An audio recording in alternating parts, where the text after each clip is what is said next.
আজকে নববর্ষের প্রথম দিন পহেলা বৈশাখের দিনটির কারাগারে ঘটা করে এবারই প্রথমবারের মতো কিন্তু আয়োজন করা হয়েছে এবং এর আগে আমরা কখনো এরকম ভাবে কারাগারের ভেতরে কিন্তু কোনো আয়োজন দেখতে পাইনি। কারা কর্তৃপক্ষ সকাল থেকে কিন্তু নানা আয়োজনে আজকের এই দিনটি কারাবন্দীদের জন্য সাজিয়েছেন।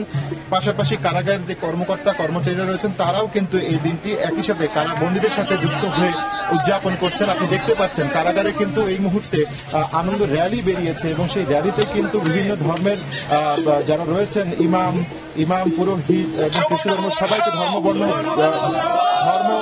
গোত্র নির্বিশেষে কিন্তু এই র্যালিতে অংশ নিয়েছেন এবং এই র্যালিতে কিন্তু বাংলার যে আবহমান যে বাংলার যে ঐতিহ্যগুলো রয়েছে সেই ঐতিহ্যগুলো কিন্তু এই র্যালিতে কিন্তু তুলে ধরা হয়েছে, ফুটিয়ে তোলা হয়েছে। কারাগারের কর্মকর্তা কর্মচারী এবং যারা রয়েছেন তারা কিন্তু সবাই মিলে এই কারা কম্পাউন্ডের ভিতরে এই র্যালিটি কিন্তু সকালবেলা বের করেছেন এবং এই র্যালি শুরুর আগে কিন্তু নানা রকমের আয়োজন ছিল কারাগারের অভ্যন্তরে।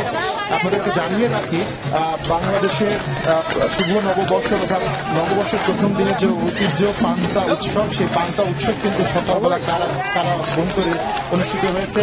কারাবন্দীদেরকে সকালবেলা কিন্তু আজকে যে খাবার দেওয়া হয়েছে সেই খাবারের কিন্তু অন্যান্য দিন যে নাস্তাগুলো দেওয়া হয় সেই নাস্তার বদলে আজকে কারা কর্তৃপক্ষ কিন্তু এখানে কারাবন্দীদের পান্তা ইলিশ দিয়ে পান্তা ইলিশের আয়োজন রেখেছিলেন। দুপুরে কিন্তু উন্নত মানের খাবার রাখা হয়েছে কারাবন্দীদের জন্য, পোলাও মাংস এ ধরনের খাবার কিন্তু আয়োজন করা হয়েছে এবং রাতে আবারও কিন্তু পান্তা উৎসব হবে এবং এছাড়াও এখানে বিভিন্ন রকমের সাংস্কৃতিক আয়োজন করা হয়েছে কারাবন্দীদের জন্য। যদিও নিরাপত্তার স্বার্থে আমাদেরকে ক্যামেরা নিয়ে সশরীরে সেখানে প্রবেশ করতে দেওয়া হয়নি, শুধুমাত্র আমাদেরকে এই র্যালিটি আসলে কভার করার জন্য অনুমোদন দিয়েছে কারা কর্তৃপক্ষ।